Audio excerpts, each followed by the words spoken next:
Domingo, 29 de setembro. O cantor Gustavo Lima foi indiciado pela polícia por lavagem de dinheiro e organização criminosa. O pedido de prisão do cantor foi aceito pela justiça, mas derrubado 24 horas depois. A influenciadora digital Deolane Bezerra, investigada na mesma operação, deixou a cadeia essa semana. O Fantástico teve acesso à investigação completa e mostra agora o que as provas revelam. Quais são os indícios que, para a polícia, colocam Deolane Bezerra e Gustavo Lima nesse esquema criminoso? Um cofre com reais, dólares e euros. Na contagem, os policiais somaram R$150 mil. Esse valor foi apreendido na sede da Balada Eventos, empresa de shows de Gustavo Lima, em Goiânia. Na operação, os investigadores ainda reuniram 18 notas fiscais da GSA Empreendimentos, que também é do cantor, emitidas para a Pix 365 Soluções. As notas são sequenciais, com valores fracionados, emitidas no mesmo dia. São mais de R$8 milhões pelo uso de imagem e voz. Para a polícia, o dinheiro vivo apreendido e as notas fiscais são 2 indícios de lavagem de dinheiro. Este especialista explica o conceito do crime de lavagem de dinheiro. A lavagem de dinheiro ocorre quando a pessoa, a partir de um crime, ela recebe dinheiro, bens, valores ilícitos. Essa pessoa necessariamente precisa inserir na sua contabilidade. Como dar uma aparência legal ao dinheiro criminoso? A compra, portanto, fictícia de bens móveis ou imóveis, a prestação de serviços de uma maneira maquiada ou a compra sequencial de imóveis e emissão de notas fictícias, de notas fiscais fictícias, né? A operação da Polícia Civil de Pernambuco tem ao todo 53 alvos em 6 estados brasileiros. São bicheiros, empresários, a influenciadora digital Deolane Bezerra e Gustavo Lima. Sobre o cantor pesa ainda a suspeita da negociação irregular de 2 aeronaves para empresários ligados aos jogos ilegais.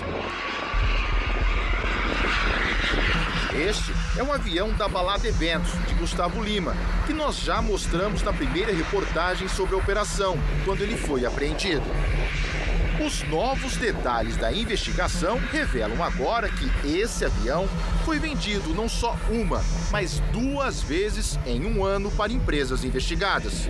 A primeira negociação do jato particular foi no ano passado. Por $6 milhões, ele foi vendido para Esportes e Entretenimento, que pertence a Darwin Henrique da Silva Filho. Segundo a polícia, Darwin é de uma família conhecida de bicheiros no Recife. Mas o empresário pernambucano ficou só 2 meses com o avião. Desfez o negócio, alegando problemas técnicos. Os investigadores apuraram que tanto o contrato com erro de digitação quanto o distrato do cantor com Darwin foram emitidos no mesmo dia, 25 de maio de 2023. E o laudo que apontou a falha mecânica foi depois do cancelamento da compra, dia 29 de junho do ano passado. Em fevereiro deste ano, a Balada Eventos vendeu esse mesmo avião, agora para a empresa JMJ Participações, do empresário José André da Rocha Neto. Segundo a polícia, sem apresentar um laudo que comprovasse o reparo do avião. A transação de R$33 milhões envolveu ainda um helicóptero que também era da empresa de Gustavo Lima e já tinha sido comprado por outra empresa de André da Rocha Neto. Na negociação, o helicóptero voltou para o cantor. Para os investigadores, as empresas que compraram as aeronaves usaram dinheiro legal e também ilegal vindo do crime. De acordo com o inquérito, o esquema funcionava assim. O dinheiro do jogo do bicho, de jogos de azar e de bets legalizadas iam todos para o mesmo caixa. Ali, como dizem os especialistas, os valores lícitos eram misturados com os do crime. Para dar aparência legal e voltar ao mercado limpo, o dinheiro contaminado, segundo a polícia, foi usado na negociação das aeronaves. É uma forma de lavagem, né? Transitar o dinheiro através de várias pessoas físicas ou jurídicas, buscando não facilitar o rastreamento dele. José André da Rocha Neto e a mulher dele, Aisla, são empresários da Paraíba e investigados na operação. Tanto no caso dele como no caso dela, há uma incompatibilidade entre o rendimento declarado à Receita Federal e a quantia que eles movimentaram nos últimos anos. De acordo com a polícia, em 3 anos, Aisla chegou a gastar quase R$2,5 milhões em dinheiro vivo só em 2 lojas de grife. Apenas nessa mini bolsa que ela exibe nas redes sociais foram R$116 mil.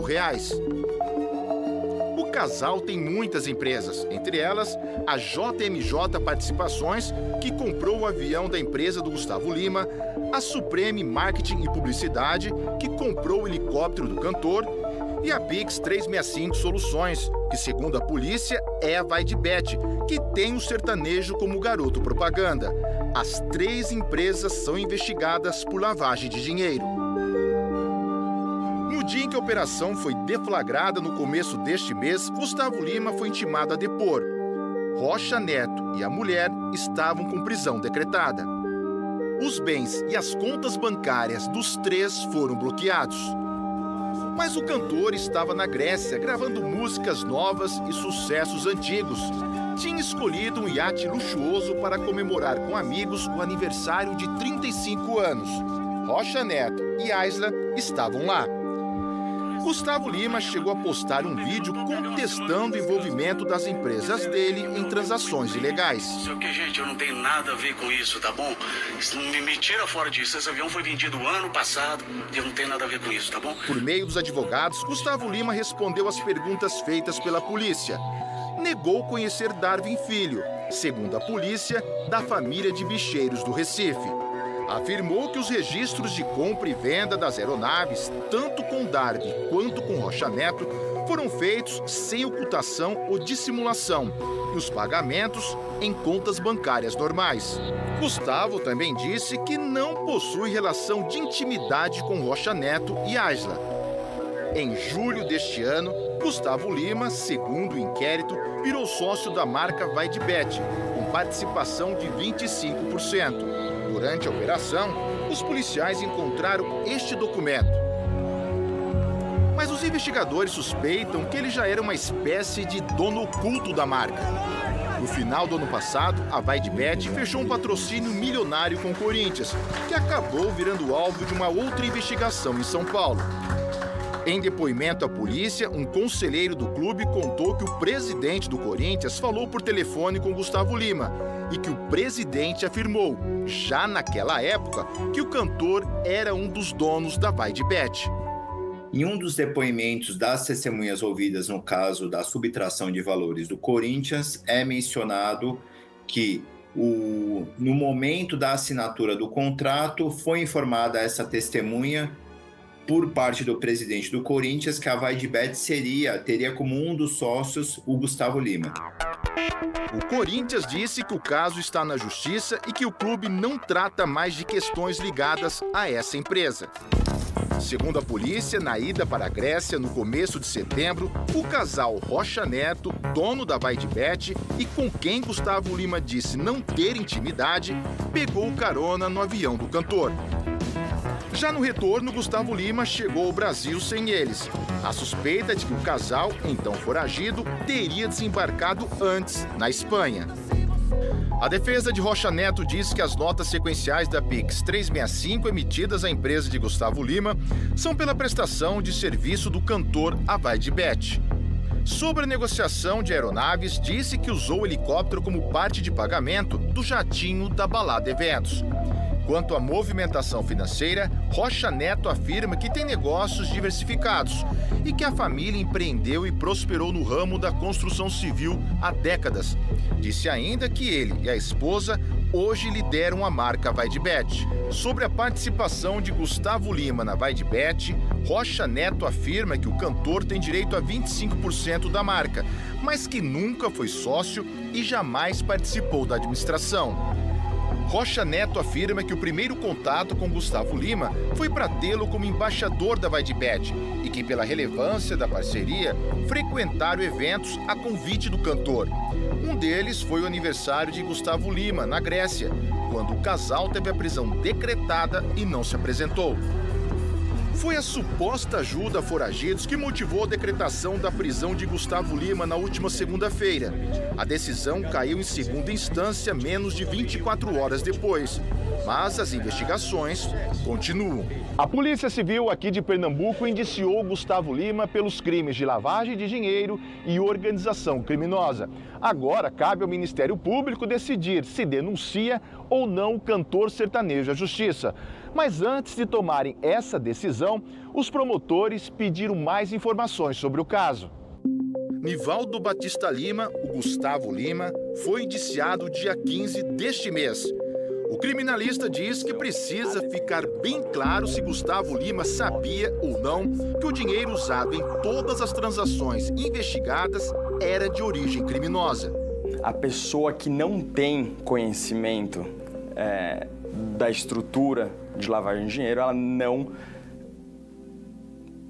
pode ser punida pelo crime de lavagem de dinheiro. Eles tendo conhecimento, eles devem sim ser investigados e punidos com rigor da lei. É isso que o Ministério Público quer saber, tanto no caso do Gustavo Lima, como da influenciadora e advogada Deolane Bezerra. Deolane ficou 20 dias presa em Pernambuco e agora vai responder às acusações em liberdade. Tô aqui com Mames, contando as aventuras da cadeia. Eu tava presa, meu Deus do céu. Deolane voltou para São Paulo, onde mora, de jatinho particular. Tudo postado, em tempo real, nas redes sociais. Segundo a polícia, Deolane Bezerra está envolvida num esquema de lavagem de dinheiro de jogos ilegais. A investigação aponta que, só em 2023, mais de 60% de todo o rendimento da empresa da influenciadora teve como origem a Bet Esportes da Sorte, também investigada na operação. A defesa de Deolane falou que vai se manifestar nos autos. Alegou que ela é inocente e que, em momento oportuno, vai esclarecer os fatos. A pressão para a regulamentação das bets prevista para janeiro do ano que vem aumentou. Esta semana, o Banco Central divulgou um dado preocupante. Hoje, o mercado que domina o grosso das apostas, 21 bilhões em apostas, são das bets irregulares. Elas nem se apresentam como bets, elas estão cadastradas como qualquer outra coisa. Pode dizer que é um salão de beleza e, na verdade, é uma bet. Ainda de acordo com o levantamento, pessoas que recebem o Bolsa Família gastaram cerca de 3 bilhões de reais em transferência Pix para casas de apostas somente no último mês de agosto. Esta semana, o governo Lula deve apresentar um plano para impedir o uso do Bolsa Família em bets. Desde 2018, elas são autorizadas no Brasil. A partir da próxima terça-feira, as bets que não solicitaram autorização no Ministério da Fazenda terão a operação suspensa no Brasil. Nós iremos divulgar no dia 1º uma lista de todos os sites de apostas que estão no período de adequação. E apenas esses sites estarão legalizados neste momento de atuar nessa fase de adequação. A regulamentação, ela separa quem são empresas de apostas de pessoas que estão usando a aposta para outra coisa. É papel do Estado regular esse primeiro grupo das empresas para que elas prestem um serviço cumprindo regras e é papel do Estado também, na outra ponta, coibir a atividade criminosa. Darwin Filho nega ter relação com o jogo do bicho. E quanto ao cancelamento da compra do avião do cantor sertanejo, Darwin disse que a transação foi lícita e regular. Segundo ele, a própria quebra de sigilo bancário confirma as informações prestadas. A defesa de Gustavo Lima enviou nota ao Fantástico informando que o dinheiro no cofre da Balada Eventos era para pagamento de fornecedores. Quanto às notas sequenciais, os valores foram declarados e os impostos pagos. A defesa afirma ainda que o contrato com a Pix 365 tinha cláusula anticorrupção e foi suspenso. Sobre a venda das aeronaves, os contratos foram feitos em nome das empresas com seus representantes legais, o que afasta a possibilidade de lavagem de dinheiro. A nota diz também que o cantor não é sócio da Vai de Bet. O contrato encontrado pela polícia indica que ele tem 25% de eventual venda da marca. Em relação ao investigado Rocha Neto, a defesa de Gustavo Lima disse que ele esteve junto do empresário em alguns eventos, em decorrência da relação comercial. Gustavo disse que o casal deixou o navio no dia da operação e que voltou para cá sem eles. Sobre o indiciamento do cantor, os advogados disseram que o envio de dinheiro para empresas de Gustavo Lima, mediante contratos assinados, não constitui nenhum ilícito. A defesa mandou ainda uma nota complementar informando que a análise dos policiais apresenta falhas ao não considerar erros de digitação e assinatura da data digital do distrato da compra de uma das aeronaves. A agenda de shows do cantor sertanejo está mantida. O primeiro, depois dessa semana turbulenta, foi na última sexta, em Marabá, no Pará. Gustavo falou ao público. Seja certo, seja justo, seja honesto, para que quando tudo parecer desmoronar, só tua honestidade te salvará. Olá, boa noite. Boa noite. A reportagem especial do Fantástico vai mostrar o drama de mulheres que foram vítimas de um erro num teste considerado praticamente infalível. O teste de DNA. O resultado equivocado em exames para comprovar paternidade transformou a vida de famílias inteiras. Perdi tudo da noite pro dia. Por que falhas podem acontecer? Um feito da ciência e uma prova de amor entre irmãs. Para que Jéssica pudesse engravidar, Jaqueline doou o próprio útero. Eu vou poder colocar os meus embriões. A situação aqui está completamente fora do controle. E no Líbano, outras duas irmãs brasileiras sofrem com a perda de parte da família atingida por um míssil. Acabou com a minha vida. Perdi os meus sobrinhos e sobrinhas. Como tratar e dar qualidade de vida a pessoas com demência? É o último episódio da série Além do Esquecimento. As histórias dos animaizinhos resgatados de regiões de queimadas. Esse gato do mato ficou cego. O fogo queimou as retinas dele. E como essa baleia aprendeu a lidar com a oferta reduzida de peixes no oceano. Você vai ver no novo episódio de Planeta Terra. Um gigante do nosso tempo fala ao Fantástico. Uma entrevista exclusiva com Bill Gates, o homem que revolucionou a indústria de computadores e agora usa sua fortuna para ajudar o planeta. Espero que a minha mensagem seja de esperança, usando todos os canais digitais que eu puder. Domingo de Estrelas, com Gabs, a viola de Mania de Você, de volta pra casa. A gente gosta de receber todo mundo bem, entendeu? Com um cafezinho, com um pãozinho. Volta por Cima, a nova novela da 7. E os bastidores das gravações desse acidente de ônibus impressionante. E só aqui você fica bem informado com Carlinhos Avelar no Plantananã. Prende Gustavo Lima, que a polícia não encontrou, porque na verdade ele se chama Nivaldo!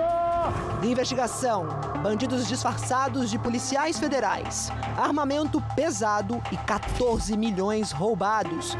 As imagens inéditas do maior assalto do Rio Grande do Sul. E depois dos comerciais, pânico na estrada. Um caminhoneiro bêbado dirige na contramão de uma rodovia no litoral de São Paulo. E provoca acidentes, um deles fatal. Você vai ver no próximo bloco. O Fantástico traz agora imagens inéditas e novos detalhes do assalto a um avião pagador na pista de um aeroporto no Rio Grande do Sul.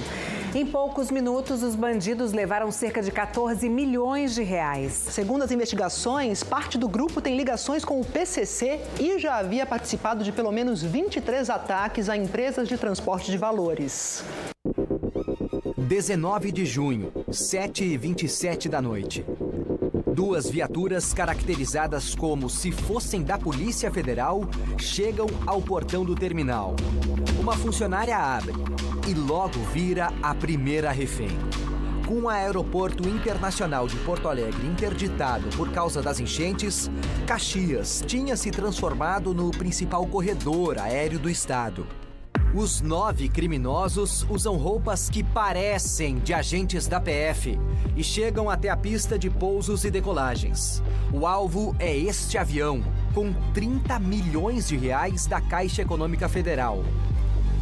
Carros fortes se aproximam para transferir o dinheiro. E a quadrilha age. Os bandidos estão armados com fuzis e metralhadoras .50 e trocam tiros com os vigilantes da empresa transportadora de valores. Enquanto isso, no portão do aeroporto, um dos bandidos aborda outro funcionário que iria estacionar o carro. Ele também é feito refém. Um detalhe importante é que eles tinham muita calma. Um deles até falou uma hora assim, pô, meu fuzil tá travando aqui, me empresta .50. A troca de tiros continua por mais de 10 minutos. Um dos criminosos é atingido e morre na hora. A quadrilha consegue avançar. Os bandidos transferem o dinheiro para 2 caminhonetes, neste que foi o maior assalto do Rio Grande do Sul. Não tenho, assim, lembrança ou registro de tenham conseguido retirar, assim, tanto dinheiro em espécie em apenas um roubo, né? Mais tiros. Estas fotos mostram como ficaram o avião e o carro forte durante a ação. Um vigilante é ferido. Do lado de fora, criminosos entram em confronto com a PM, enquanto os reféns se escondem. O sargento Fabiano Oliveira é atingido por um disparo de fuzil e não resiste. Cada momento mais tiro e o temor também. Era que eles fossem nos levar junto ou alguma coisa assim. Na fuga, os criminosos deixam para trás uma das caminhonetes, já carregada com mais de 15 milhões de reais. Em seguida, eles largam os carros numa área rural. Para não chamar a atenção da polícia, eles usaram uma van como esta para buscar os criminosos depois que eles abandonaram os carros envolvidos no assalto. Assim, eles conseguiram fugir do Rio Grande do Sul com 14 milhões de reais. As investigações mostram que a ação foi orquestrada pelo PCC e pela facção gaúcha Bala na Cara. Um dos bandidos mortos é Guilherme Costa Ambrósio. Na casa dele, os policiais encontraram roupas falsas da Polícia Federal e 2 metralhadoras .50. O outro morto é Silvio Wilton da Costa, o Bin Laden, do PCC. Já Diego Rodrigues Andrade, o Gordão, que está preso, foi identificado por um motivo inusitado. Repare no tênis que ele usava no assalto de Caxias. É o mesmo modelo usado em assaltos anteriores em Minas Gerais, São Paulo e no Paraná. Esse pelo tênis, viu? Que fica lá no meu pai, o sapatênis dele, preto com uma lista branca, assim do lado, sabe?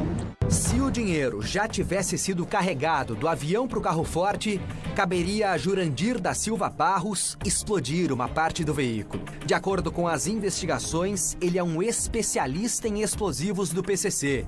A dinamite encontrada no local do crime foi explodida depois do assalto. Jurandir foi reconhecido porque se feriu no braço num assalto em Corderópolis, São Paulo. Aqui, ele aparece nas imagens da câmera de uma loja de conveniência da região de Caxias com uma tala no braço. Eles anteviam que, de acordo com o momento que chegassem para a abordagem, esse dinheiro ou poderia estar dentro do carro forte ainda, trancado, ou já em cofre, e que, portanto, eles precisariam ser explodidos. Também foram identificados como membros do PCC Adriano Pereira de Souza, o Cigano, um dos líderes da facção na cidade de Guarulhos, na Grande São Paulo, e o William Correa dos Santos Ferreira, o W, indiciado pelo assalto milionário à sede de uma empresa de segurança em Araçatuba, São Paulo, em 2017. Para a polícia, o grupo já tinha participado de mais de 20 assaltos a carros fortes, bancos e aeroportos em todo o país. E a moeda é só graúda. A moeda é espécie, mas é a segunda maior nota. Só peixe, fala ele. Os criminosos começaram a se movimentar pelo menos 10 dias antes da invasão ao aeroporto de Caxias. Foi quando parte da quadrilha chegou a Balneário Camboriú, Santa Catarina. De lá, eles seguiram até o Rio Grande do Sul. Os bandidos escolheram esse sítio, em Igrejinha, a 100 quilômetros de Porto Alegre, para preparar o assalto milionário. De acordo com a Polícia Federal, foi aqui que o grupo criminoso escondeu armamento de guerra, que incluiu fuzis e metralhadoras .50, capazes de derrubar aviões em canos, enterrados no chão. 19 pessoas foram denunciadas pelo Ministério Público Federal e irão a julgamento. Dos 14 milhões de reais roubados, 70 mil foram recuperados até agora. A PF pediu o sequestro de 19 contas bancárias. Promovemos a prisão de 13 participantes desse crime, 12 buscas domiciliares, foram 26 veículos entre apreensões e sequestro. Nós temos latrocínio, um consumado, e depois nós teremos o delito de lavagem de dinheiro. Mas o fundamental dessas figuras é que elas sejam isoladas das ruas, não na cadeia mais próxima, mas que elas tenham um isolamento em estabelecimentos prisionais federais. Isso é fundamental.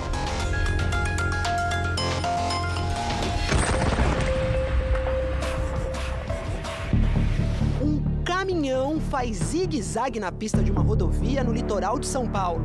Os motoristas que vêm atrás se assustam e ligam o pisca-alerta. Mais pra frente, o caminhoneiro invade a pista contrária, aterrorizando quem estava na estrada. Meu Deus do céu, cara! Quem dirige é um homem embriagado e drogado, com uma extensa ficha de infrações de trânsito. Neste dia, ele passou por cima de uma moto e acabou matando um metalúrgico. A namorada que estava na garupa sobreviveu e conversou com o Fantástico.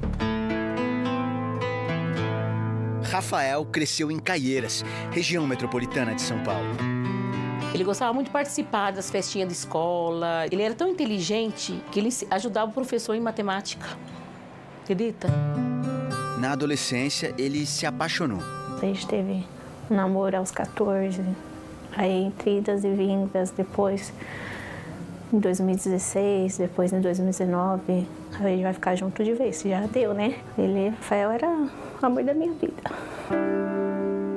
Rafael tinha 33 anos, era metalúrgico. Ele não tinha preguiça pra nada. Muito trabalhador e muito aventureiro, Aventureiro. Né? Pelo que eu vi nas fotos. Vi. Fazer trilha, andar de bicicleta. Sim, sim. Como é que tá, rapaziada?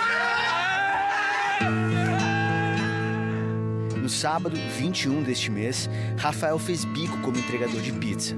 E no dia seguinte, foi ao Guarujá com a namorada Carolina. Quando foi 5 horas da manhã, a gente acordou. E a gente foi alegre. A gente comeu camarão. Eu tomei minha caipirinha. Ele não bebeu, né, que ele estava pilotando. A gente deitou na areia, conversou muito, entramos no mar. A gente dormiu na areia também. A gente ficou ouvindo música, cantando. Quando você estava na garupa, voltando daquele dia lindo que vocês compartilharam juntos, o que você estava pensando na estrada até aquele momento? A gente estava conversando, falando sobre a vida, falando também sobre a casa, né, o que a gente ia fazer. Rafael tinha acabado de reformar a casa. Já estava morando junto, né? Enfim, e aconteceu isso. Foi um sonho interrompido, né? É um relacionamento interrompido. O que era para sempre acabou. O tempo todo a imagem volta na minha cabeça.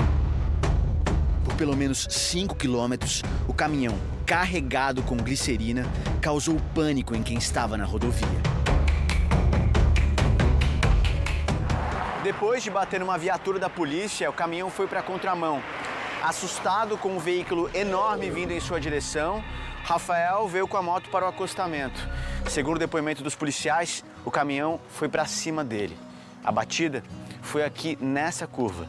Ainda dá para ver fragmentos da moto. O caminhão passou por cima de Rafael, que morreu na hora.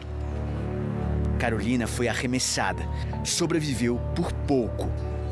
Eu conseguia ver que ele estava vindo para cima da gente. Eu só consegui segurar nele, firmar mais minha perna no corpo dele e falar: Rafael, caminhão. Carolina ficou em estado grave. Teve alta na quinta-feira. Eu perdi um dedo do pé, Eu tô com essa perna direita cheia de ponto, fraturada. Rafael e Carolina tinham ido à praia para encontrar alívio para uma dor recente. O pai dele sofreu um infarto e morreu em agosto. Ele chorava muito. Em menos de 2 meses, a senhora está enfrentando um segundo luto. E esse foi pior, porque foi filho, né? Não existem imagens do momento em que o caminhão atropelou a moto de Rafael. Só há registro dos minutos seguintes, de quando o caminhoneiro, ainda na contramão, atinge outros veículos. Bateu em 9 no total.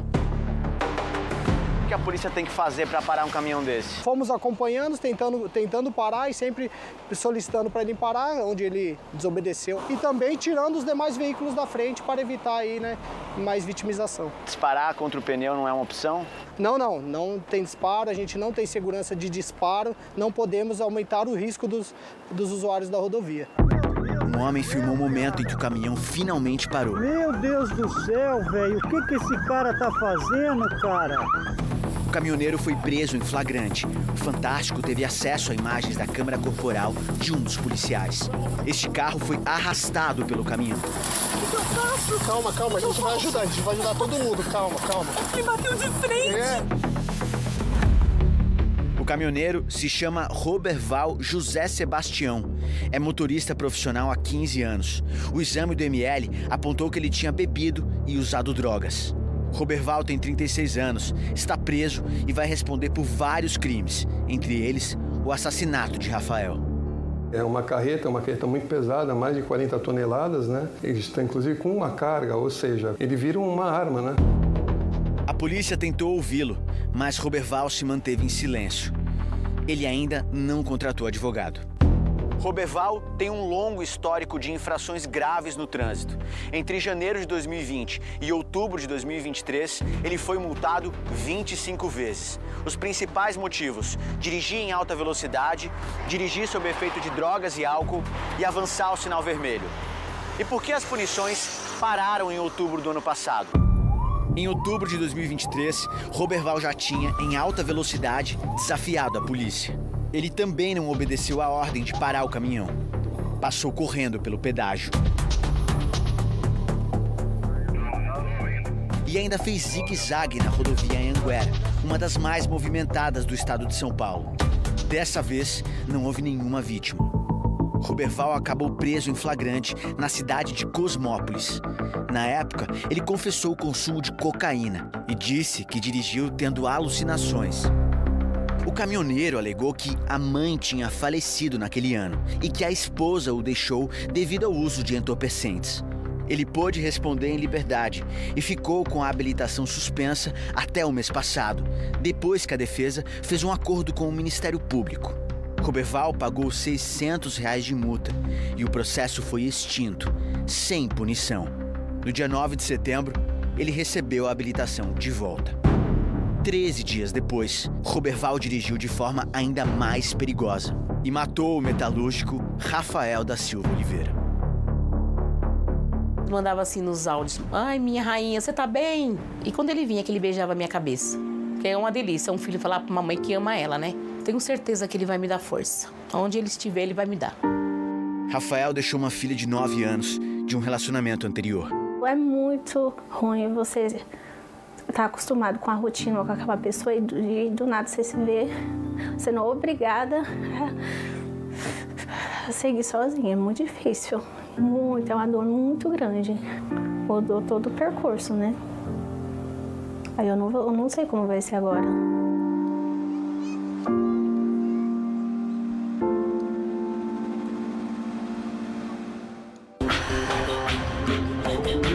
Ainda hoje, uma prova de amor entre duas irmãs. Jaqueline doou o próprio útero para que Jéssica pudesse engravidar. No próximo bloco, uma entrevista exclusiva com Bill Gates, o bilionário que quer usar sua fortuna para salvar o planeta. Espero que a minha mensagem seja de esperança. E o esforço para recuperar animais machucados nos incêndios que tomaram conta do Brasil. O animal pede socorro, sim. As queimadas que se espalharam pelo país nas últimas semanas fizeram vítimas entre diferentes espécies e encheram de animais centros de reabilitação em todas as regiões. São mamíferos, répteis, aves e aqueles que sobrevivem ao fogo dependem de muita ajuda na recuperação até estarem prontos para voltar à natureza. Esse bololô de penas verdes e amarelas são periquitinhos brigando para viver. Já foram 15, sobreviveram 5. Os irmãos chegaram ao mundo conhecendo o fogo e agora enxergam a vida lá fora pelas frestas de uma caixa de plástico. É temporário, mas eles já descobriram como chamar a atenção enquanto estão aqui. Marinho já sabe, tá na hora do almoço. E ele vai fazer o que a mamãe periquito teria feito se estivesse junto dos bebês. Então é colocada uma sonda, né, que vai lá dentro do papo, né, do papinho, no reservatório de alimento, e aí a gente enche. Felicidade isso? Tá chegando mais comida. Que gostoso! Foram resgatados logo depois do nascimento. Um tinha acabado de sair do ovo. A ave ela não é como os mamíferos, que protege a prole. Para se preservar, então ela teve que voar e acabou deixando o ninho para trás. Esse ano a gente está recebendo um número grande de aves, em decorrência desse período de secura. Tudo bem? Oi. Chegou um bichinho aí? Chegou. Por causa de queimada? É, a queimada acaba fazendo eles migrarem para a cidade, fugindo, né, do fogo. E o que é? Um filhote. Um gavião. Ah, um filhote de gavião. Gavião carijó. Carijó. Vai examiná-lo, ver o que é, cuidar, hidratar, medicar. Esse ano está sendo um ano atípico. É fogo de um lado, mas também um período de estiagem muito longo por outro lado. Com um animal silvestre eu trabalho há 25 anos. Você já tinha visto isso? Não, essa é a primeira vez. Marinho nunca recebeu de uma vez só tantos bichinhos vítimas de incêndios. 25 estão sendo tratados aqui. Esses 2 são irmãozinhos, 2 cachorrinhos do mato que foram encontrados com várias lesões de queimaduras, sozinhos, numa floresta aqui da região. Tem filhotes de onça parda, filhotes de urubu, tamanduás. Um ficou cego de um olho, o outro está com queimaduras nas patas. É importante frisar também, ele é uma parcela mínima, ínfima dos impactos realmente, né? Muitos acabam morrendo no incêndio mesmo. Acabam morrendo no incêndio. Mas se chega um novo bichinho, Marinho não fica sozinho. Na ONG em que ele é presidente em Assis, interior de São Paulo, não faltam braços para acolher quem chega. Aqui é uma família que cuida dos animais. Eu, Marinho, Aninha. Aqui é um pronto-socorro de animais. Aqui é um orfanato de animais silvestres. E também é um asilo, porque os idosos ficam aqui. A gente se envolve com a história de todos. Mas o gato do mato, para mim, foi a pior situação. Porque ele sofreu 2 vezes. Dá pra ver a retina queimada, ele só vê o vulto, né? Esse é um gatinho do mato? Isso, é um gato do mato. Primeiro, ele foi queimado no milharal. Ele com a mãe, né, fugiu do fogo no milharal e ficaram abrigados na cana. Então, quando a colheitadeira passou, acabou cortando, né, parte da patinha dele e quebrou também a perninha. Os órfãos do fogo se espalham Brasil afora. No Mato Grosso do Sul, no Tocantins. Conseguiu tirar ele, resgatar, tá na área mais segura agora. Em Minas Gerais, uma tampinha de água aliviou a sede do bebê sagui. Ele foi salvo por bombeiros no começo do mês, depois de inalar muita fumaça. A gente estima que ele tem de cerca de 2 a 3 meses de vida, então ele precisa desses primeiros cuidados, né, que a gente fornece para poder alimentar. E aí todos os dias a gente também coloca ele para tomar sol, e aí a gente reintroduzindo ele com os outros adultos, assim que eles formarem um bando, né, a gente faz a reintrodução na natureza. Não é de uma hora para outra, leva tempo. Alguns animais ficaram muito feridos. O tamanduá está com as patinhas queimadas, mas os veterinários do Zoológico de Brasília encontraram um jeito de acelerar a recuperação, com tiras de pele de tilápia. Ela estimula a produção de colágeno, melhora a cicatrização, mais conforto e uma capacidade de regeneração melhor.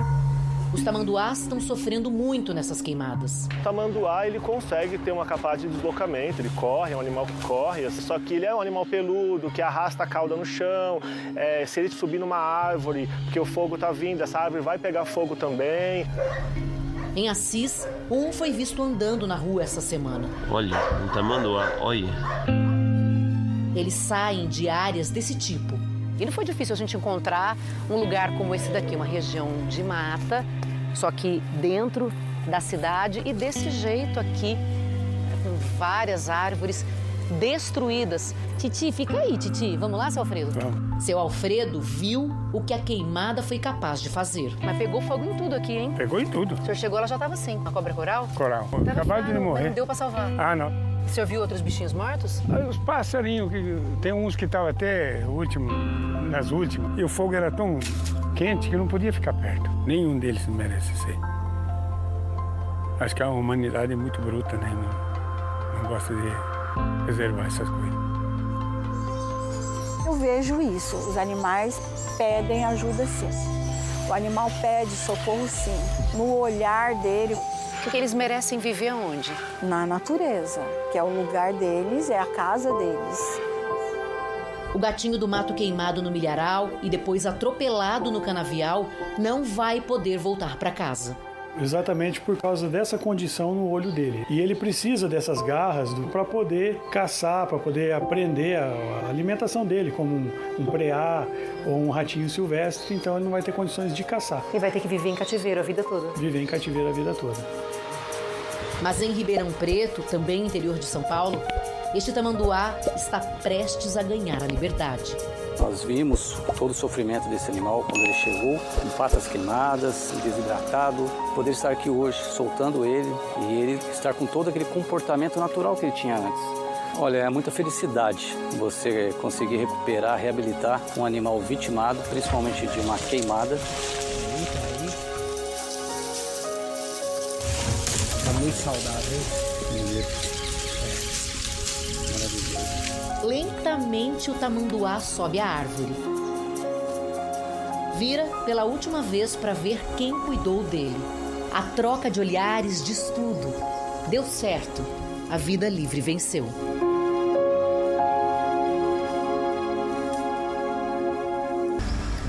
Subiu para 89 o número de mortos na passagem do furacão Helene no sudoeste dos Estados Unidos. Segundo as autoridades americanas, ainda há desaparecidos. Ventos de até 225 km por hora provocaram muita destruição. As chuvas torrenciais fizeram com que rios transbordassem nas Carolinas do Norte e do Sul e no Tennessee. Desde que passou a se dedicar a trabalhos humanitários, o bilionário Bill Gates tem viajado pelo mundo, mostrando como a tecnologia pode ajudar na diminuição da pobreza. Pois é, Pauli, em entrevista exclusiva ao Fantástico, Bill Gates elogiou a forma como o Brasil combate a fome e deu uma pista sobre quem vai ganhar seu voto na eleição americana. Entre 1995 e 2017, Bill Gates foi o homem mais rico do mundo. Agora ele é o 7º, superado por nomes da tecnologia, como Elon Musk e Jeff Bezos. Bill Gates é o fundador da Microsoft, empresa que lançou o sistema Windows e popularizou o uso de computadores pessoais. Não é que ele tenha ficado pobre de repente. Ele ainda é dono de impressionantes 139 bilhões de dólares. Mas Bill Gates decidiu que vai doar em vida toda a fortuna. O que ele faz através da Fundação Gates. Ele e a ex-mulher Melinda Gates já doaram quase 60 bilhões de dólares. A fundação tem outros doadores e desde o ano 2000 repassou 77 bilhões de dólares para projetos em saúde e educação em dezenas de países. Só este ano serão quase 9 bilhões de dólares. É a fundação particular mais rica do mundo. Mas apesar de tudo isso, Bill Gates tem um problema. Ele é uma das maiores vítimas de fake news. Durante a pandemia, foi acusado de enriquecer às custas da adoção de vacinas que teriam causado a morte de milhões, o que é falso. Na internet corre todo tipo de teoria da conspiração em que o vilão é Bill Gates. É uma loucura as pessoas pensarem que, em vez de salvar milhões de vidas investindo bilhões em vacinas, eu esteja fazendo o oposto, matando milhões de pessoas para faturar. Às vezes eu acho graça. Nesta semana, Bill Gates esteve em Nova York para o evento anual da Fundação Gates, que premia inovadores na área da saúde. O foco este ano é a subnutrição infantil, a chamada fome escondida. Milhões de crianças nos países mais pobres podem até ter o que comer, mas o alimento não é nutritivo. Bill Gates disse que se tivesse uma varinha de condão, este seria o problema mais urgente que ele resolveria. As crianças malnutridas ficam fracas e têm 2 vezes mais chance de morrer quando pegam alguma doença como malária ou pneumonia. E isso vai além, afeta o crescimento, já que todo o corpo cresce de forma subdesenvolvida. Ele cita o Brasil como o país que conseguiu reduzir drasticamente a subnutrição das crianças. Foi esse um dos motivos que levaram a Fundação Gates a dar ao presidente Lula seu prêmio anual da saúde global. O Brasil fez um trabalho muito competente reduzindo a desnutrição mais rápido que outros países. Parte desse sucesso veio dos programas de transferência de renda, mas a agricultura é um ótimo exemplo de produtividade. Apesar de todos os obstáculos, Bill Gates é um otimista. Ele diz que os maiores problemas têm solução se houver vontade política. Essa é a mensagem que ele vai levar quando for ao Brasil no ano que vem, para a Conferência do Clima, a COP30, em Belém do Pará. Nossos líderes precisam lidar com um mundo muito complexo. Quando eu for ao Brasil, vou falar das inovações que permitem fabricar produtos ecológicos sem que isso custe mais caro. Então, apesar dos desafios, eu ainda sou otimista. Gates não é mais o CEO da Microsoft, mas continua a orientar a empresa. Na área da inteligência artificial, ele participou da decisão da Microsoft de ser o principal investidor na empresa OpenAI, que lidera o setor. Mas ele está preocupado com o mau uso da nova tecnologia. Criminosos e políticos rivais, por exemplo, também vão usar a inteligência artificial. Precisamos que pessoas boas possam usar a tecnologia para promover uma defesa cibernética contra todo esse mal. O que é que tira o sono de Bill Gates? As guerras atuais, que desviam a atenção para longe de problemas urgentes, como a fome e a pobreza. Essa guerra da Ucrânia causou muitas mortes, isso é horrível. Mas se você pensar na quantidade de dinheiro que poderia ter ido para países mais pobres, provavelmente isso causou mais mortes do que a própria guerra. Para você ter uma ideia, só para recuperar a Ucrânia, devem ser necessários cerca de 10 bilhões de dólares. Perguntei em quem Bill Gates vai votar na eleição americana. Ele não pode declarar o voto. Por lei, a fundação não pode se envolver em política. Mas como cidadão, ele se revela. Eu quero um candidato que se preocupe com a mudança climática e que seja generoso com outros países.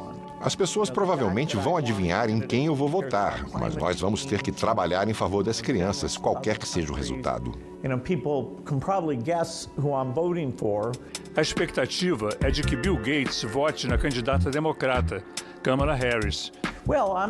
Eu sou só um cidadão e tenho muita sorte que a Fundação tenha muitos recursos e ajude vários lugares do mundo. Então eu espero que a minha mensagem seja de esperança, usando todos os canais digitais que eu puder.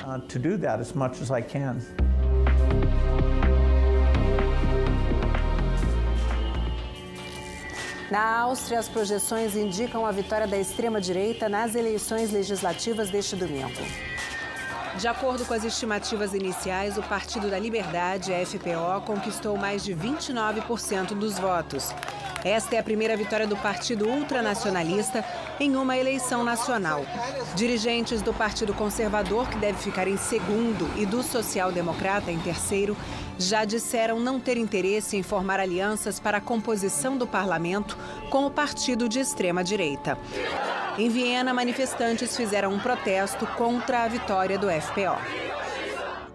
Israel intensificou os ataques ao Líbano e ao Iêmen neste domingo. Segundo as Forças Armadas israelenses, os bombardeios atingiram alvos ligados ao grupo extremista Hezbollah e aos rebeldes Houthis, 2 dias depois da morte do chefe do Hezbollah. O corpo de Hassan Nasrallah foi retirado hoje dos escombros. o chefe do Hezbollah, morreu na última sexta-feira em um bombardeio israelense ao quartel-general do grupo. Segundo os militares, o local ficava no subsolo de um prédio residencial na capital libanesa. E mais de 20 integrantes do grupo foram mortos na mesma operação. O Hezbollah confirmou a morte de Nasrallah, mas ainda não anunciou quem deve assumir o lugar dele.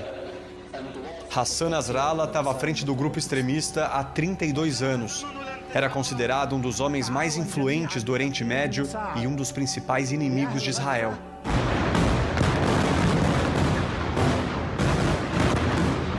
O ataque israelense de sexta matou também um general da Guarda Revolucionária do Irã, país que há décadas financia o Hezbollah. Integrantes do primeiro escalão do regime iraniano prometeram uma resposta à altura. O conflito entre Israel e Hezbollah também atingiu civis. Só nas últimas 2 semanas, mais de 1.000 pessoas morreram no Líbano. O governo libanês também estima que quase 1 milhão de pessoas tiveram que deixar suas casas.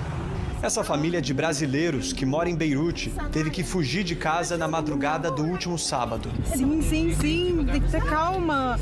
Bismillahirrahmanirrahim. Foi estado de pânico. A gente estava correndo, gritando. E era bum, bum, bum, era um atrás do outro. A casa tremia. A gente não sabia se deitava no chão para morrer ali mesmo ou se a gente tentava fugir. Mas a gente conseguiu fugir. A gente desceu para a garagem e saímos. E em dois minutos depois, realmente, o nosso bairro foi bombardeado. Eu tô me sentindo uma desabrigada. E eu sei que essa situação de muitos brasileiros aqui no Líbano, porque eu estou em contato com vários, todos querem sair e a gente precisa da ajuda do governo para sair daqui. O Itamaraty informou que avalia a situação no Líbano e que vem trabalhando com outros órgãos de governo no planejamento de uma eventual operação de repatriação. Neste domingo, Israel manteve as operações no Líbano. Os militares dizem ter atingido dezenas de estruturas do Hezbollah e matado um comandante sênior. A Força Aérea de Israel também bombardeou o Iêmen. Os alvos foram usinas e regiões portuárias usadas pelos extremistas Houthis, grupo que atua em parceria com o Hezbollah e com os terroristas do Hamas. Foi uma resposta a um ataque dos Houthis ontem contra o aeroporto de Tel Aviv. O objetivo era atingir o local no momento da chegada do primeiro-ministro, Benjamin Netanyahu, que voltava de Nova York, onde participou da Assembleia Geral da ONU. Mas o míssil foi interceptado pelo sistema de defesa do país. O primeiro-ministro libanês disse que a única saída possível é pela diplomacia. Ele confirmou que as negociações continuam, mas que defende um cessar-fogo total no Líbano e também na faixa de Gaza. Israel, até agora, ignorou a proposta de cessar-fogo de 21 dias apresentada pela França e pelos Estados Unidos. E ministros daqui do Reino Unido, da França e da Alemanha voltaram a cobrar hoje o fim dos bombardeios. E agora há pouco, ao menos 4 pessoas morreram em um bombardeio que atingiu um prédio residencial na capital libanesa. Foi o primeiro ataque ao centro de Beirute desde o início do conflito no Oriente Médio, há quase um ano. As Forças Armadas israelenses e o grupo extremista Hezbollah não se pronunciaram sobre o ataque. Os ataques de Israel a regiões do Líbano continuaram durante toda a semana. Já são quase 800 mortos, entre eles, pelo menos 5 brasileiros. Nesta casa estava a brasileira Raquel Chanarek Ramia. Ela perdeu 4 pessoas da sua família nesse ataque. O fotógrafo e documentarista Gabriel Chaim está no Líbano desde julho. A situação aqui está completamente fora do controle e a população está toda fugindo desesperadamente. A multidão de carros à minha frente é algo impressionante. Eu só vi isso no Iraque, quando eu estava cobrindo a guerra em Mossul. Na última sexta-feira, dia 27, Gabriel, com a ajuda de um tradutor, conversou com Leila Charanek Ramia, irmã de Raquel. Olá, senhora. Dias difíceis, né? Olá, sim, com certeza. A senhora nasceu no Brasil? Eu sou nascida lá. A minha infância foi linda. Eu vivia com a minha família. Leila tem 53 anos e nasceu em São Paulo. Seus pais eram libaneses e se mudaram para o Brasil. Tiveram 3 filhos: Leila, a irmã Raquel e o irmão Lutifi. Lembro que a vida lá era melhor, a situação era melhor. Qual a memória que mais te toca quando lembra do Brasil? A casa dos meus pais, onde morava, a escola e meus amigos. E os amigos, não mantiveram contato? Não, desde que eu vim para o Líbano, não sei nada deles e eu tenho vontade de ir para o Brasil, visitar o túmulo dos meus pais. O irmão de Leila, Lutifi, também morreu em São Paulo. Ela e a irmã se mudaram para o Líbano um pouco depois de se casarem com libaneses. Raquel tinha 26 anos e Leila 20. Eu entendo o que fala, mas respondo em árabe. Os pais de Leila deixaram bens no Brasil. A minha situação financeira é difícil. Ela e a irmã Raquel vinham tentando acessar alguns fundos que estão no inventário. Eu estou precisando de muita ajuda aqui. Tenho 2 filhos doentes, um precisando de cirurgia no olho que não estou podendo pagar, e o outro precisa de remédios. As 2 irmãs também queriam se mudar com a família para um lugar mais seguro. E garantir um futuro bom, para eles viverem uma vida diferente dessa vida aqui. Não viram nada da vida, só guerras e bombas o tempo todo. No último dia 16, Leila fez um pedido à Justiça Brasileira. No documento a que o Fantástico teve acesso, ela solicitava prioridade na tramitação do caso, pois sua família corria risco de morte. Mas não deu tempo. 7 dias depois, um míssil atingiu a casa onde a irmã dela, Raquel, estava, no Vale de Bica. Raquel sobreviveu, mas o marido do Irad, as filhas Latifa e Gazelle e o neto Rosni, todos morreram. Não estou acreditando ainda que eles morreram, meus sobrinhos. Acabou com a minha vida. Desde criança convivi com eles, pegava no colo e agora foram embora. O marido e a filha de Raquel eram cidadãos brasileiros e a família estava tentando obter a cidadania para o neto que morreu. Essa é a primeira vez que Leila ouve a voz da irmã depois do ataque. Muito difícil falar. Meu coração não aguenta mais. Está muito machucado. Depois desse trauma, só quero ficar ao lado dela. O Fantástico conversou com Raquel hoje de manhã. Não sei nem o que dizer. Estou muito, muito mal. Todos morreram. Meu neto, 2 filhas, meu marido. Ela fez um apelo ao governo brasileiro.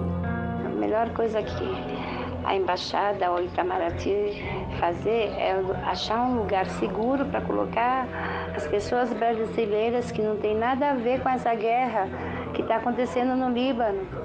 Em mensagem ao Fantástico, Itamaraty disse que a embaixada brasileira em Beirute continua em contato com as autoridades libanesas sobre o caso, mas até a tarde de hoje no Brasil não havia sido possível confirmar oficialmente as mortes. A mensagem também diz que a embaixada enviou uma lista de abrigos do governo libanês a Raquel e que também oferecerá auxílio financeiro no âmbito da assistência consular para apoio em gastos em remédios e curativos. Raquel está internada na cidade de Baalbek. Minhas pernas estão quebradas, a perna da minha filha também. Depois do hospital a gente está na rua.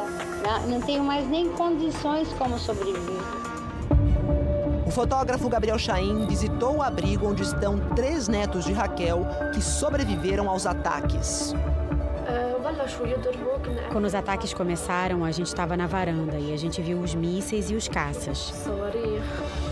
Então escutamos um barulho muito alto de um míssil caindo.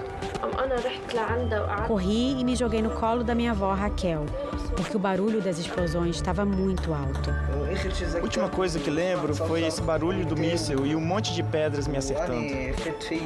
Minha mãe se foi e ela era tudo para mim. O que pode sobrar de bonito nessa vida se ela foi embora? Leila teve que deixar a sua casa em Beirute por causa dos ataques. Por enquanto, ela e a família estão dormindo na rua, no calçadão da praia, assim como muitas outras famílias libanesas que não têm para onde ir. Saímos com a roupa do corpo.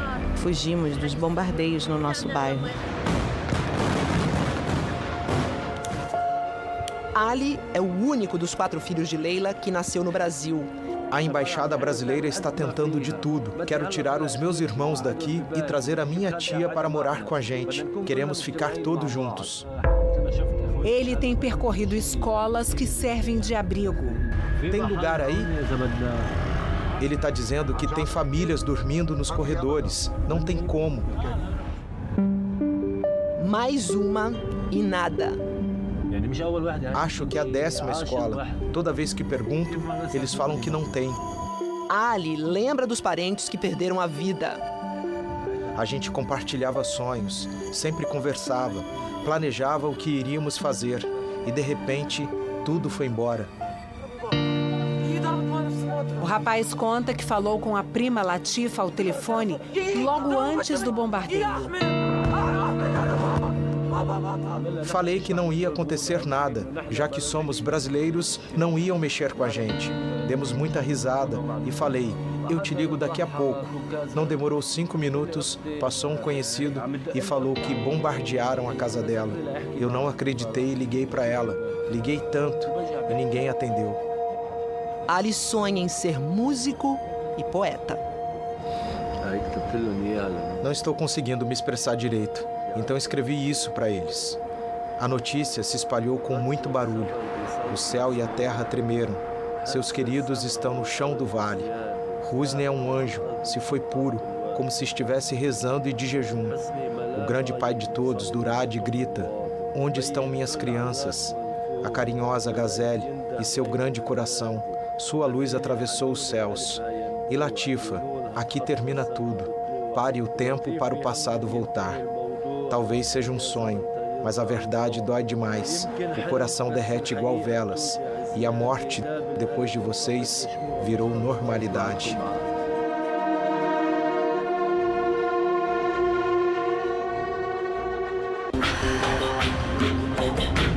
Ainda hoje, o drama de mulheres vítimas de erro no teste de DNA para provar paternidade. Ficou como se eu fosse uma golpista. No próximo bloco, o Dr. Drauzio Varela mostra os tratamentos e pesquisas mais promissores para deter o avanço das demências. Apesar do investimento em pesquisa e do avanço científico, ainda não há cura para as diferentes formas de demência. O que existe é tratamento. E ele é muito importante tanto para o paciente quanto para as pessoas ao redor, né, Maju? É isso, Polly. No último episódio da série Além do Esquecimento, o Dr. Drauzio Varela vai falar sobre terapias e remédios que fortalecem o cérebro por mais tempo e trazem mais qualidade de vida no decorrer da doença.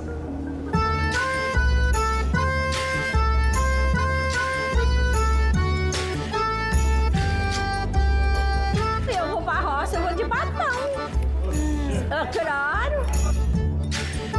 Quem vai comigo?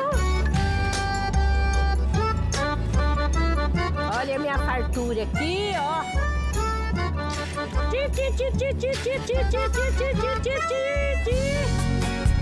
Oi pra vocês, pessoal. Vamos pro Rio. Quem vê Mafalda assim, com essa energia, não desconfia de como ela estava 5 anos atrás. Eu vivia, como é que fala, pra baixo, filho? Não sei explicar. Triste, né? Muito triste, muito... não sei explicar.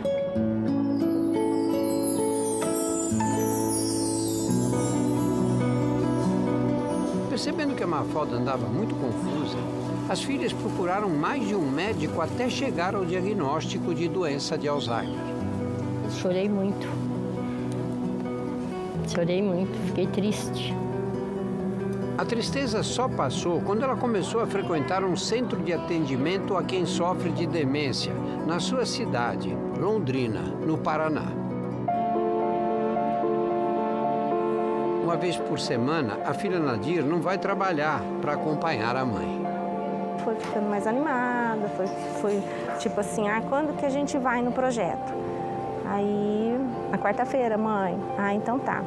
E aí, se arrumava bonitinha. Ela adora roupa vermelha. Todo mundo já sabe, né? Bom dia! Bom dia! Algumas atividades podem parecer fáceis para um adulto, mas servem para indicar dificuldades no funcionamento do cérebro. Nós temos que tirar da onde ele sai sem cair a torre. Vai cair o meu prédio. Essas intervenções com terapias de estimulação cognitiva, social, afetiva, elas são fundamentais para manter esses indivíduos ativos socialmente, funcionais por um maior período de tempo, com qualidade de vida, com dignidade, né? Que eles conseguem se manter presentes na sociedade. Tirando um ou outro exame, o tratamento da Mafalda é totalmente pelo SUS.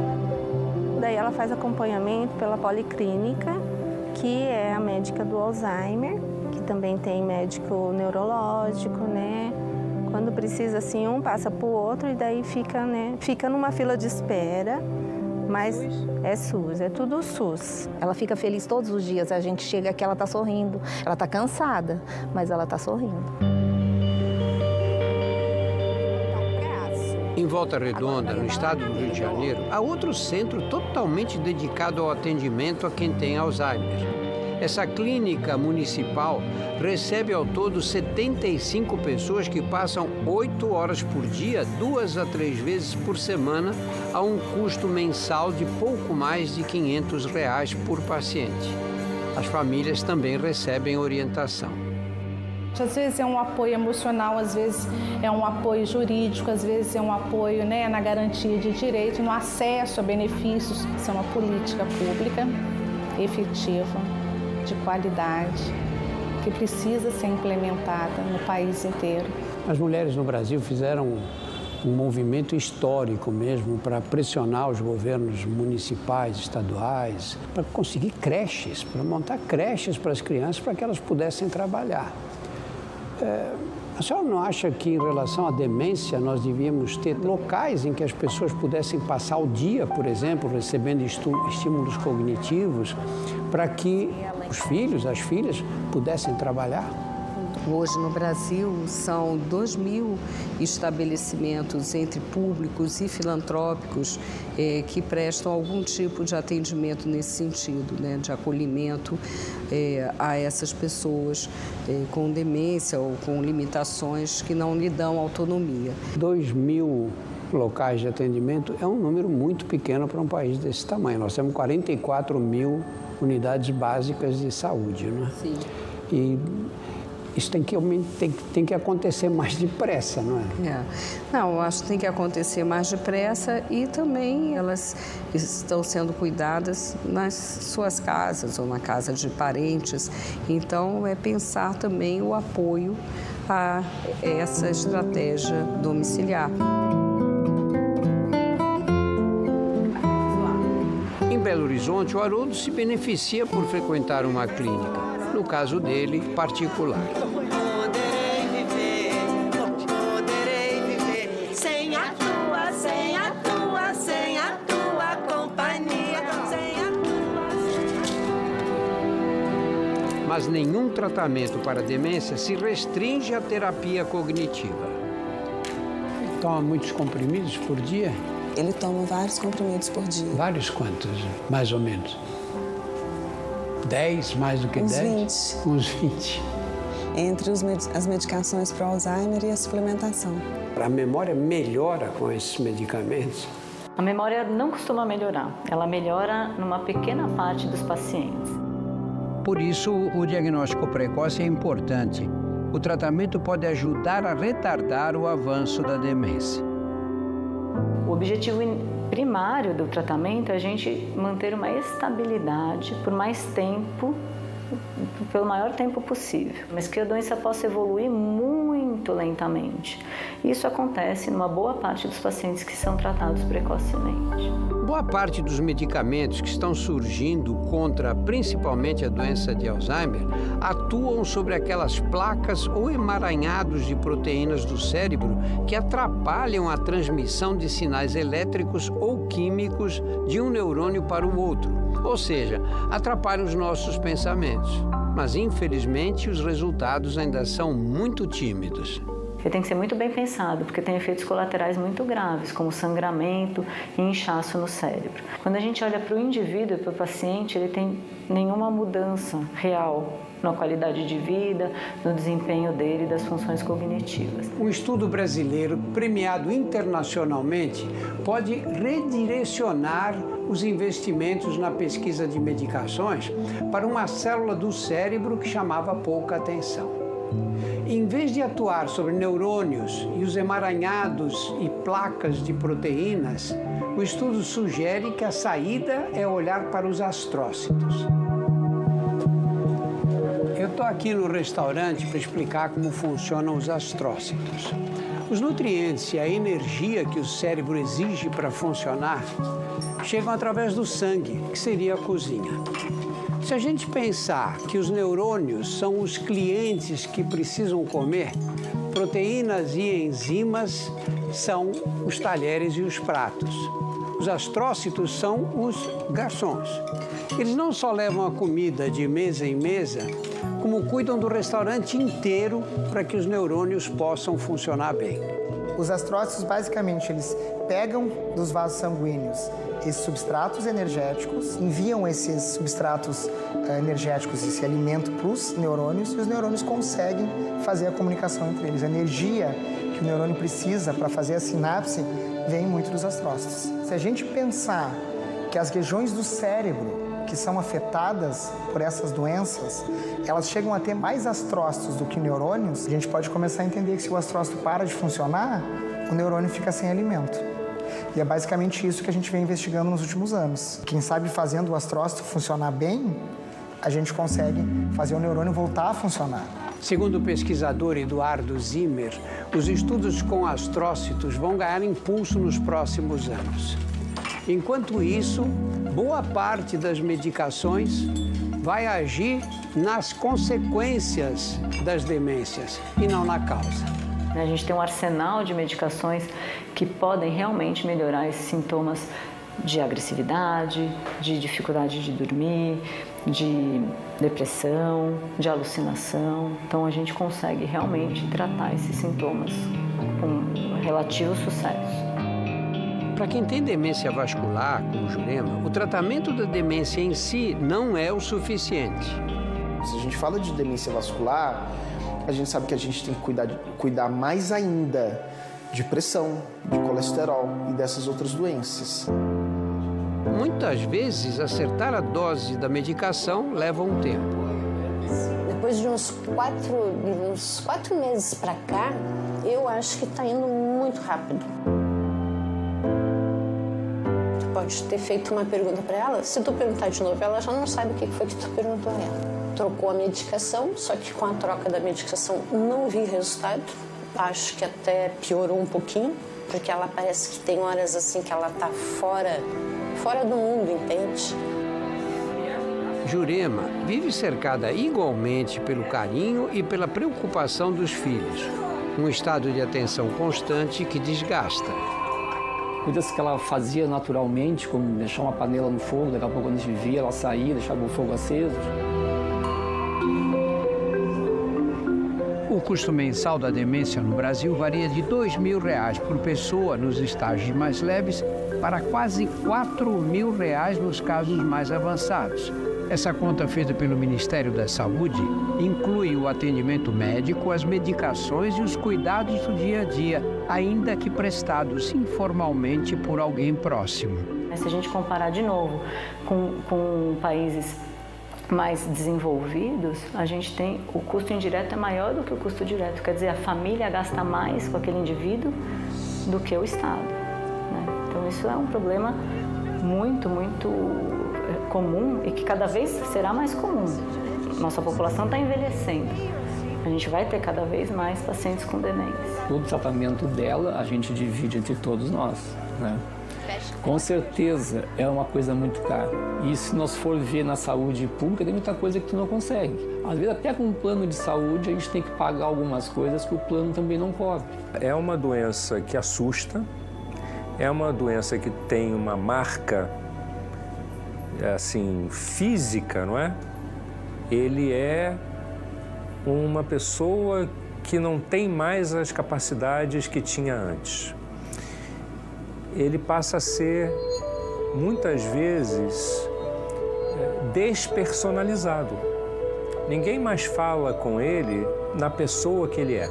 Ou infantilizam, ou ficam assustados e somem de perto, ou acham que não adianta mais estar com ele. E perdem, às vezes, também, ocasiões maravilhosas de convívio com a pessoa como sempre tiveram, simplesmente porque deram um carimbo para ela. Ela não é mais a mesma pessoa. Aproveitar o tempo e os bons momentos é o melhor caminho para quem tem demência e para quem cuida.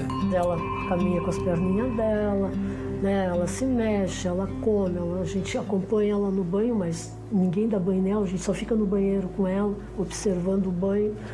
E ela, tudo que ela faz, ela faz. Ela não precisa de ninguém fazendo por ela. Eu não sei como é que vai ser logo ali.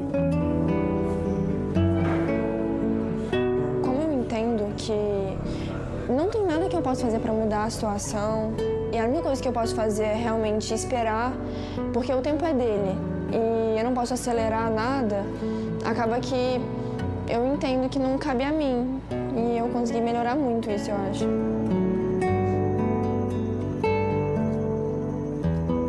Aqui é muito gostoso, um paraíso de paz, bem gostoso.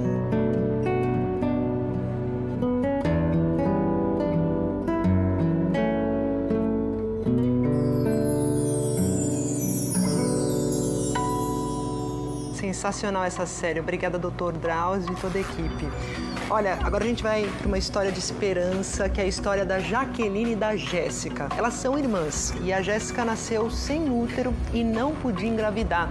Quando os médicos chegaram, então, a uma possível solução, que era um transplante, a Jaqueline tomou uma decisão baseada no mais puro amor.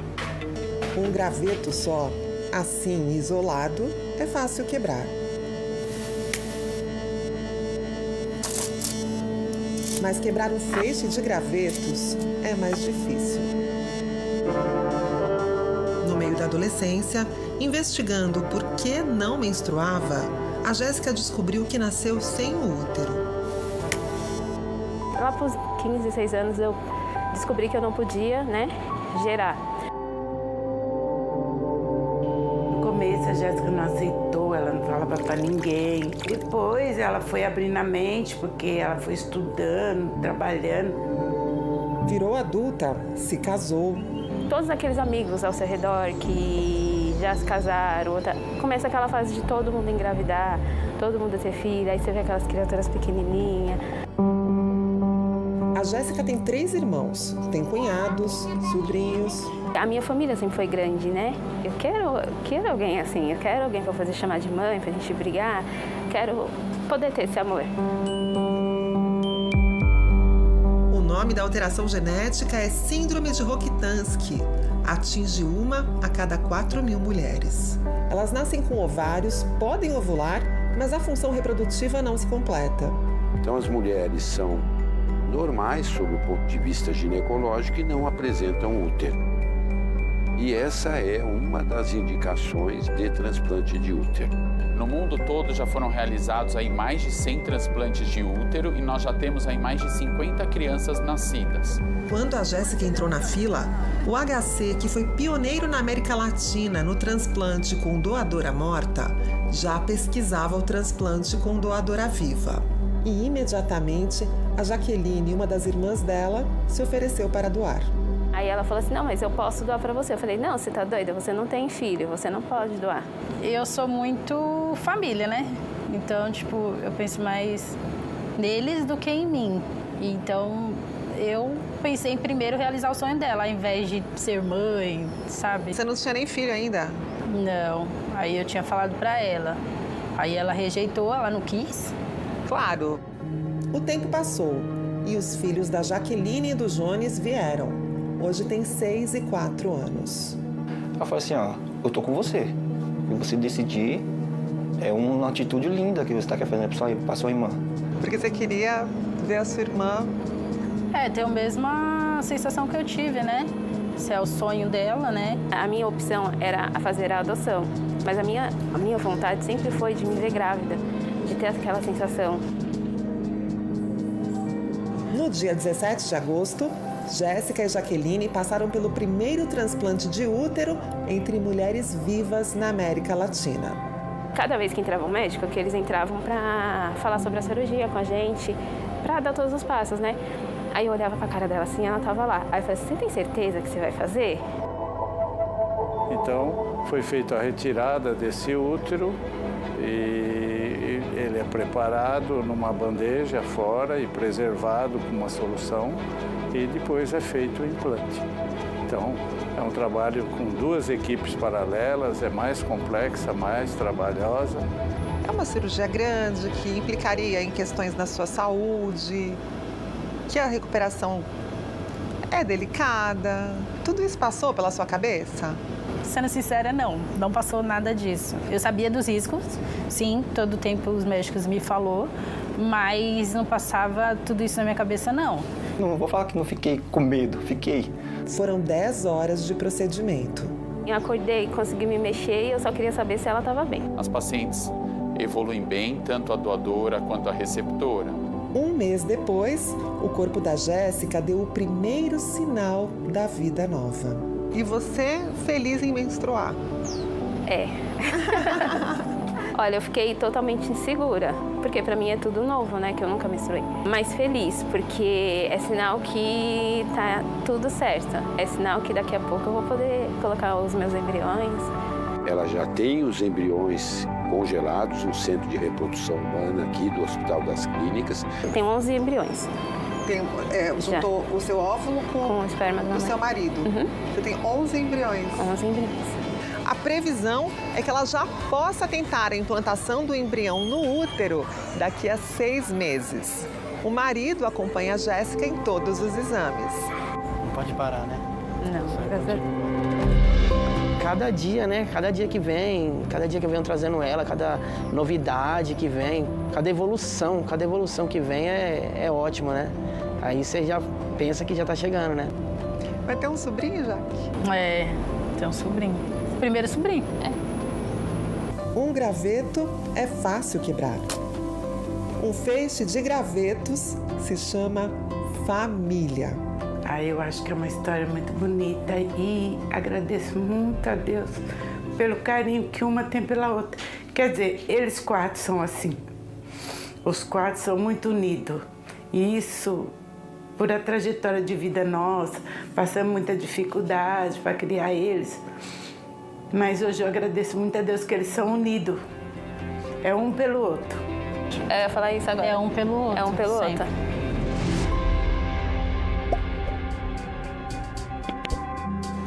Um pelo outro, uma pela outra, e assim que vocês tenham uma vida linda.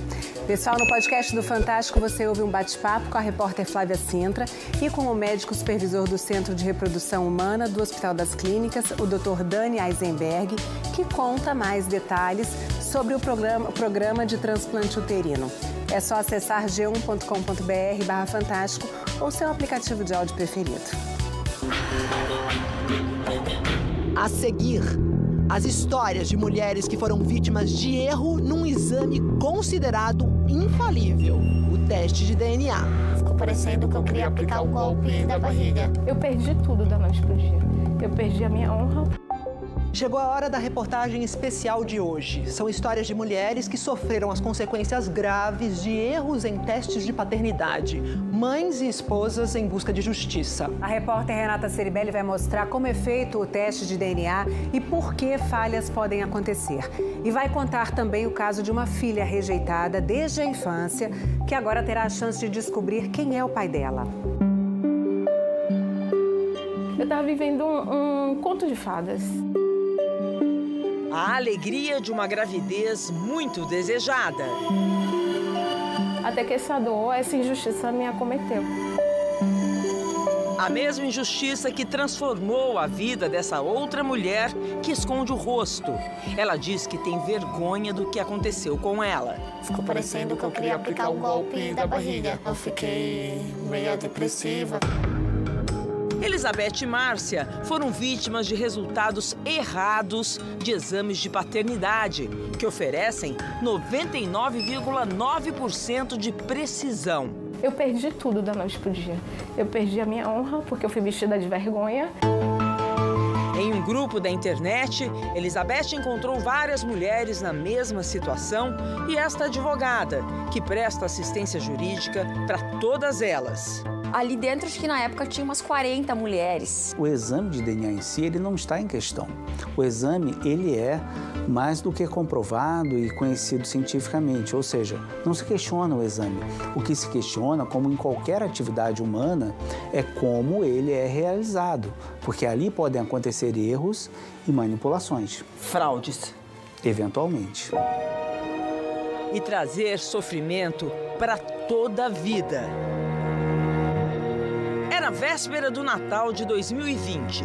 O pai dos filhos de Elizabeth, que tinha acabado de se separar dela, chega em casa com um documento em mãos. Ele me apresenta o documento e diz que realizou o exame de DNA. E eu questiono ele, como assim? E ele fala que não é pai dos filhos. Passa ali a me deferir vários insultos. E diz pra mim que eu sou adúltera, me impede de tocar no papel. E ali eu informo para ele que é impossível que esse exame esteja correto. Então eu começo a buscar outro caminho. Eu vou para a internet procurar, mas alguém no mundo pode ter passado ou está passando por algo como eu. Foi quando ela se juntou ao grupo de mulheres na mesma situação e entrou na justiça pedindo um novo exame de DNA. Quanto tempo levou? Foram 2 anos de longa espera. Durante esses 2 anos, Elizabeth sobreviveu com 2 crianças e sem emprego. Muito bem. Eu tive a ajuda de poucas pessoas que ainda estavam perto de mim, que passaram a fazer doações de alimentos, né? O apartamento onde ela morava com os filhos era da família de Jeremias Batista Costa Filho, o pai das crianças. E depois do resultado do exame... Eu recebi a ordem de despejo, eu fui morar em uma comunidade próxima. Nesse tempo todo, nesses 2 anos, ele nunca mais procurou para ver os meninos? Nunca mais. Ele não ajudava em nada as crianças? Nenhum recurso. Em dezembro de 2022, um segundo exame foi feito por determinação da Justiça. E 3 meses depois, saiu o resultado. Jeremias é sim o pai das crianças. Ele me olhava, mas não expressava nada ali. Quando eu saio dali, eu saio tremendo. O pai pediu na justiça um 3º exame e veio a resposta definitiva. Ele é mesmo o pai e não pode mais recorrer. Você achou que tudo voltaria ao normal? Eu pensava que ele ia se render e ia pedir perdão pra gente. Mas não. Segundo Elizabeth, ela continuou sem receber nenhuma ajuda financeira para sustento dos filhos. Quando eu conversava, não temos nada dentro de casa, até para remédio mesmo. E ele dizia, entra na justiça. Ela fez isso. O valor estabelecido pelo juiz para pagamento é de 85% do salário mínimo. A briga judicial é que o valor da pensão seja num valor aproximado de 5 a 6 mil reais, que estão se baseando numa suposta condição dos avós paternos. Reatar a convivência entre pai e filhos ficou cada vez mais difícil. Imagens de câmeras de segurança mostram o pai chegando no portão do prédio para ver as crianças. Eu pedi a ele que não fosse feito um encontro de imediato, que a gente buscasse outros caminhos, como psicólogo. Ele me xinga, ele difere vários palavrões contra mim. Ordinária. Alguém abre, dá o comando e abre o portão, ele acessa. Aí, após 30 minutos, eu digo, já chegou a hora, você precisa ir. Ele fala que a melhor coisa que poderia acontecer era que você morresse. Olha, desconheço essa informação em relação às ameaças. Eu confio na justiça, estamos acompanhando de perto. E em relação ao meu cliente, ele relatou para mim que foi um momento de frustração. Quais as ameaças que ele admite nesse momento de de frustração. Ele informa que ela iria pagar por tudo isso. Ele deixa claro que, nesse momento, ele quis dizer que possivelmente estaria ela cometendo um crime de alienação parental. E o meu cliente, na verdade, nesse momento, ele também foi vítima do laboratório. Elizabeth conseguiu na justiça medida protetiva contra o pai das crianças. A Márcia, que está sentada aqui na minha frente, também teve a sua vida transformada por um resultado errado de exame de DNA. Márcia é um nome fictício e ela não quer ser identificada por todas as consequências que esse erro trouxe na vida dela. Você tinha acabado de se separar em 2020, teve um rápido relacionamento de 3 meses. Isso. Márcia, que também prefere não dizer onde mora, já tinha decidido terminar o relacionamento e voltar com o marido, quando veio a notícia. Eu descobri que estava grávida. E a dúvida de quem é o filho. Eu sempre achei que seria do meu caso. O caso de Márcia, como ela mesma se refere, também achou que o filho era dele e pediu um exame de DNA.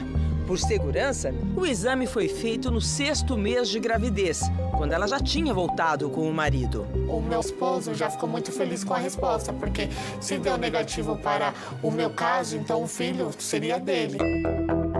Mas quando a criança fez 8 meses, Márcia postou uma foto do filho em sua rede social. O ex dela viu e achou muito parecido com as fotos dele quando criança. Mesmo o olhar, a boquinha, o nariz, ele me pediu para fazer outro exame. Consultei meu esposo falou que poderia fazer sim, que ele tinha certeza que o filho seria nosso, né? Mas o segundo exame provou que o resultado do primeiro estava errado. O filho é mesmo do ex de Márcia. Como é que seu esposo reagiu? Ele ficou bem chateado, né? Porque ele já pegou muito amor para a criança, mesmo com o exame descobrindo que ele não seria o pai, ele aceitou, né? Ele se sente meio que, às vezes, um pouco inferior, um pouco de preocupação da criança crescer e rejeitar ele. É um sofrimento que nunca sabemos como vai acabar. Você procurou o laboratório para entender o que aconteceu? Se eles tentar colocar alguma justificativa como se ainda houvesse culpa nossa pelo exame errado. Mas você recebeu a indenização? Eu fiz um acordo. Já Elizabeth entrou na justiça contra o DNA, Centro Laboratorial de Genética e Biologia Molecular, em Salvador, onde foi feito o exame que deu resultado errado e anexou no processo um erro apontado por 2 peritos forenses que compararam todos os exames. Quando se faz uma análise de um perfil genético de um indivíduo, o que a gente obtém é uma série de marcadores que são como uma impressão digital, como aquela que a gente tem no dedo. Cada pessoa vai ter sua impressão digital única.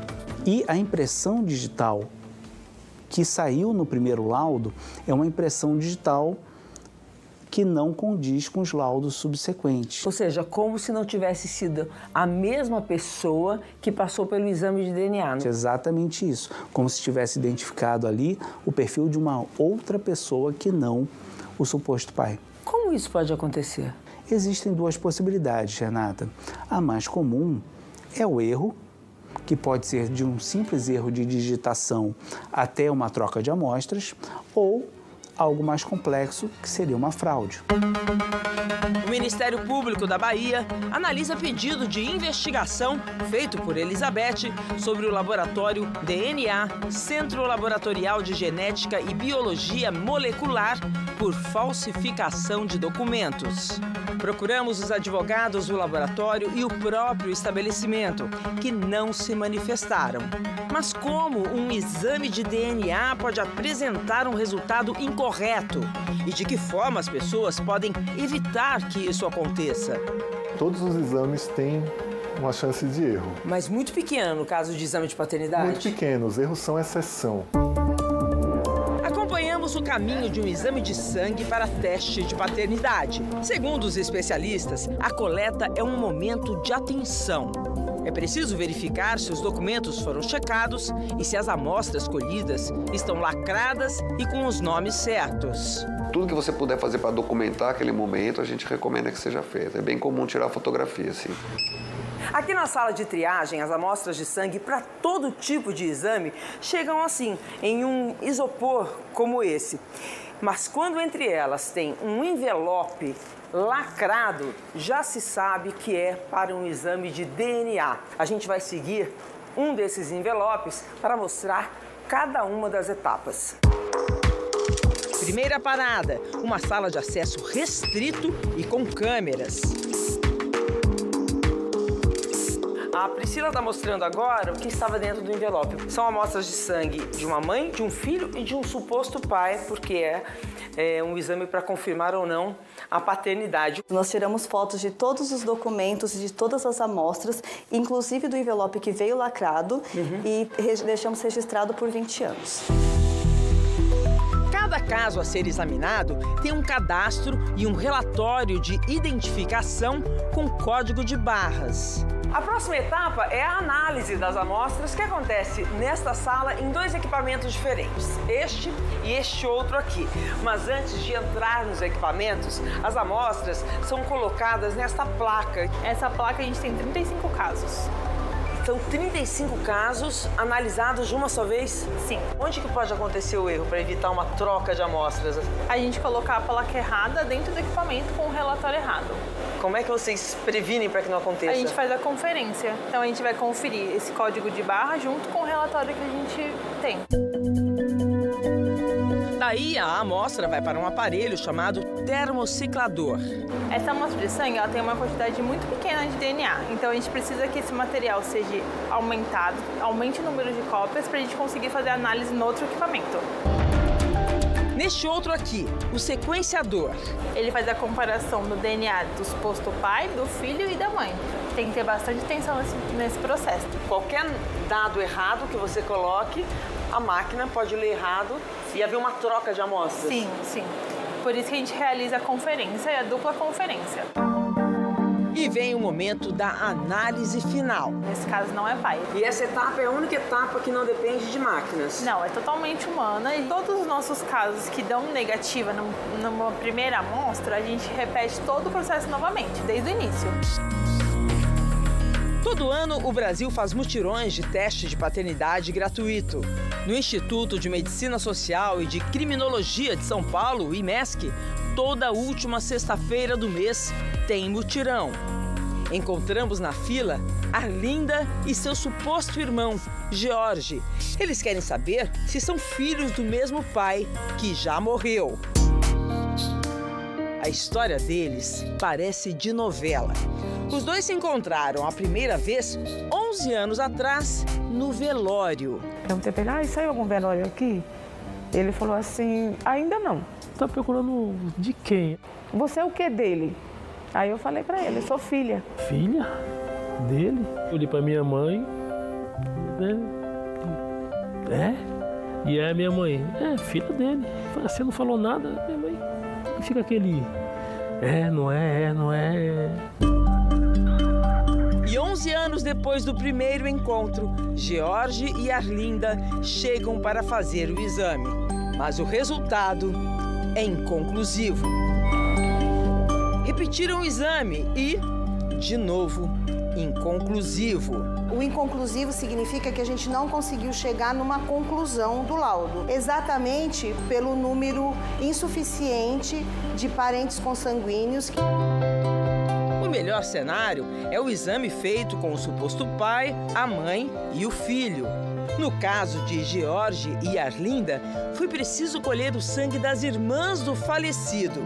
E esta semana, nós viemos até o Ministério Público de São Paulo acompanhar a Arlinda e o George, que vão receber o terceiro resultado do teste de DNA. Como é que vocês estão? Ansiosa, né? Eu tô ansiosa. Essa noite não dormi. Eles entram na sala e a Arlinda recebe o resultado. O resultado tá aqui, ó. Foi constatado que ele é o pai da senhora. aqui numa probabilidade de 99,9%.